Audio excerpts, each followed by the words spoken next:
Good morning. आज हम समाजीकरण के सिद्धांतों की परिचर्चा को आगे बढ़ाते हुए बात करेंगे कि समाजीकरण के सिद्धांत कौन कौन से हैं और समाजीकरण कैसे होता है, बालक में मस्तिष्क में समाजीकरण की प्रक्रिया कैसे कार्य करती है, उसकी मानसिक स्थिति क्या होती है। इन सभी प्रश्नों का उत्तर देने के लिए समाज वैज्ञानिकों ने जो सिद्धांत प्रस्तुत किए उनको समाजशास्त्र में 3 भागों में महत्वपूर्ण रूप से बांटा है, या 3 लोगों के जो सिद्धांत हैं मनोवैज्ञानिक सामाजिक, उनको हमारे सिलेबस में रखा गया है। इन सभी विद्वानों ने समाजीकरण के सिद्धांत को बालक में डेवलपमेंट ऑफ सेल्फ के आधार पर समझाने का प्रयास किया, जिसकी परिचर्चा हमने पिछले वीडियो में की थी। हमने ये बताया था कि जब बालक एक अस्थि मांस का ढांचा मात्र होता है और समाज के संपर्क में आता है और उसका जब समाजीकरण की प्रक्रिया प्रारंभ होती है तो सबसे पहले वह अस्तित्व का बोध होता है, यानी स्वयं अपने बारे में पहचान स्वयं के संदर्भ में करना चाहता है और दूसरों की दृष्टिकोण से भी करना चाहता है।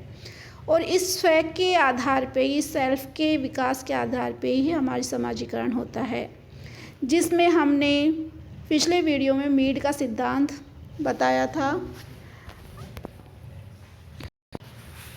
पिछले वीडियो में हमने मीड का सिद्धांत की चर्चा की थी कि मीड ने हमें समाजीकरण के द्वारा ये समझाया कि स्व का विकास सामान्यीकृत अन्य के आधार पे होता है, जिसमें आई और मी महत्वपूर्ण होता है कि हम अपने बारे में क्या समझते हैं, दूसरे हमारे व्यवहार को लेकर क्या प्रति उत्तर देते हैं और उन प्रति उत्तर के आधार पे हम अपने व्यवहार को विकसित करते हैं।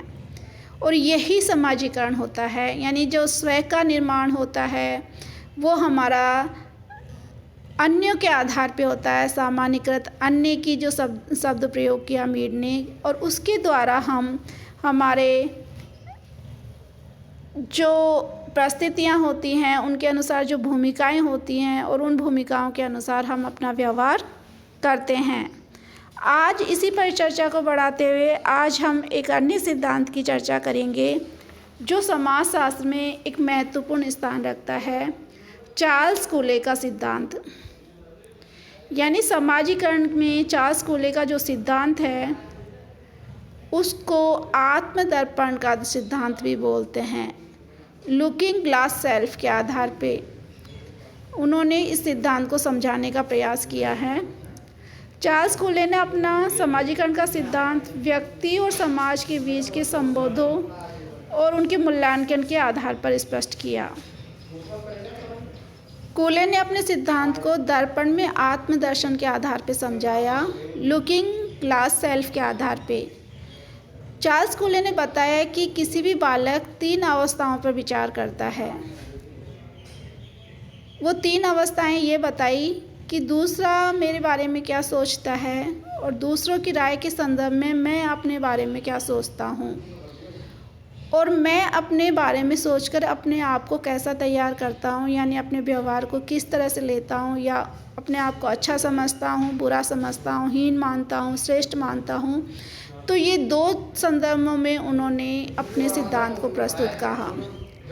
कूले ने कहा कि समाज एक दर्पण के समान होता है और व्यक्ति अपना प्रतिबिंब उस समाज में देखता है। कूले ने कहा कि समाज हमारे लिए एक दर्पण का काम करता है, व्यक्ति अपना प्रतिबिंब समाज में देखता है। कि जिस प्रकार हम लोग दर्पण में देखते हैं और दर्पण के सामने खड़े होकर तैयार होते हैं, अपने आप को देखने का प्रयास करते हैं कि हम कैसे लग रहे हैं, उसी प्रकार समाज भी हमारा एक दर्पण है और व्यक्ति समाज के समूह की दृष्टि से अपने आप को जानने का प्रयास करते हैं। यानी उसके प्रति दूसरों का व्यवहार कैसा है वही दर्पण है, और उसके आधार पर वह स्वयं का आंकलन करता है। दूसरे जब बालक का जब विकास होता है परिवार में, समाज में, तो वो ज्ञान हो जाता है कि समाज उसके बारे में क्या सोचता है, क्या राय रखता है, और वो उस राय के आधार पे अपने आप को आंकलित करता है कि मैं अच्छा हूँ या बुरा हूँ। मान लीजिए कोई बच्चा अच्छा खिलाड़ी है, दूसरे उसके बारे में ये सोचते हैं कि वास्तव में ये अच्छा खिलाड़ी है, तो वो खुद भी उसके मानस में भी ये चीज़ बैठ जाती है कि मैं अच्छा खिलाड़ी हूँ, किंतु यानी ये श्रेष्ठता का भाव उसमें पैदा होता है। और दूसरी ओर यदि कोई बच्चा अच्छा है किंतु समाज के या अन्य लोग उसकी प्रतिक्रिया के रूप में कहते हैं कि अच्छा नहीं है, अच्छा नहीं है, तो बार बार जो वो प्रतिक्रिया आती है तो उसके आधार पे वह अपने आप को हीन भावना से ग्रसित समझ लेता है। तो इस तरह से दर्पण ने आत्मदर्शन के आधार पे यानी समाज के दर्शन के आधार पे इस चीज़ को समझाने का प्रयास किया। प्रोफेसर रोज ने इसी उदाहरण को यानी दो परिस्थितियों के अलावा एक तीसरी परिस्थिति का भी, विपरीत परिस्थिति का भी उदाहरण प्रस्तुत किया। उन्होंने कहा कि एक ऐसी लड़की हो सकती है जो अपने आप में सुंदर समझती हो, नियमित रूप से सौंदर्य प्रसाधनों का काम करती हो, किंतु वह वास्तव में सुंदर नहीं है। ऐसे लोग स्वयं को गलत दिशा में ले जाते हैं, यानी वो सामाजिक व्यक्तित्व से दूर होने लगते हैं।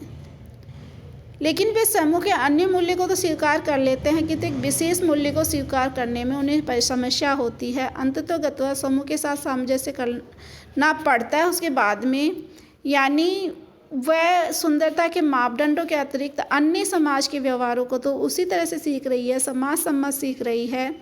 परिणामतः समूह के साथ तादात्म्यता या सामंजस्य स्थापित कर लेती है। कूले ये कहते हैं कि व्यक्ति जब अपने बारे में समाज के के अनुसार अपने आप में धारणा बनाता है तो वो अचानक में नहीं बनती। स्वयं के बारे में ये जो धारणा है वो धीरे धीरे एक लंबी प्रक्रिया के द्वारा बनाई जाती है, यानी दूसरों के द्वारा ही हम अपने व्यक्तित्व को विकास करते हैं। हम अपने व्यक्तित्व का विकास दूसरे जो कह रहे हैं उसके आधार पे करते हैं और ये धारणा धीरे धीरे विकसित होती है।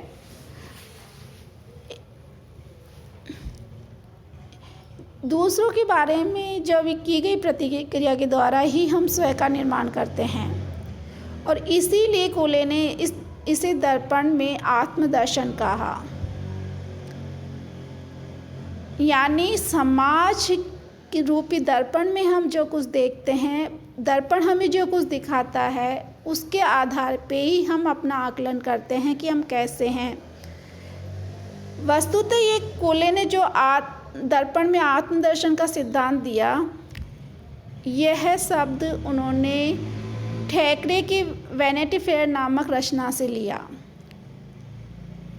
यानी लुकिंग ग्लास सेल्फ जो शब्द उन्होंने अपने सिद्धांत में प्रस्तुत किया समाजीकरण में कि स्वयं का निर्माण किस तरह से होता है, दर्पण या समाज रूपी प्रतिक्रिया के द्वारा हमारे स्वयं का निर्माण होता है, तो ये शब्द उन्होंने ठेकरे की वैनिटी फेयर नामक रचना से लिया। ठेकरे ने कहा कि ये संसार एक दर्पण है जो प्रत्येक व्यक्ति को उसका स्वयं का चेहरा दिखाता है।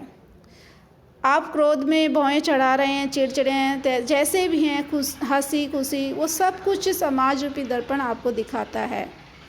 दर्पण में स्वयं निर्माण के 3 चरण समझाए गए हैं, जैसे कि इसकी चर्चा हमने पूर्व में भी की कि दूसरों के बारे में दृष्टिकोण, हमारा दूसरों के बारे में क्या दृष्टिकोण है और हमारे बारे में उनके दृष्टिकोण के विषय में हमारा दृष्टिकोण क्या है, इन विचारों के प्रति हमारा क्या दृष्टिकोण है। तो समाज दर्पण हमारे सामने हमेशा रहता है। कभी हमारे बारे में उसमें एक राय व्यक्त हो जाती है, कभी विपरीत भी हो सकती है। तो ये दर्पण के प्रतिबिंब के अनुसार वह स्वयं का विकास होता है।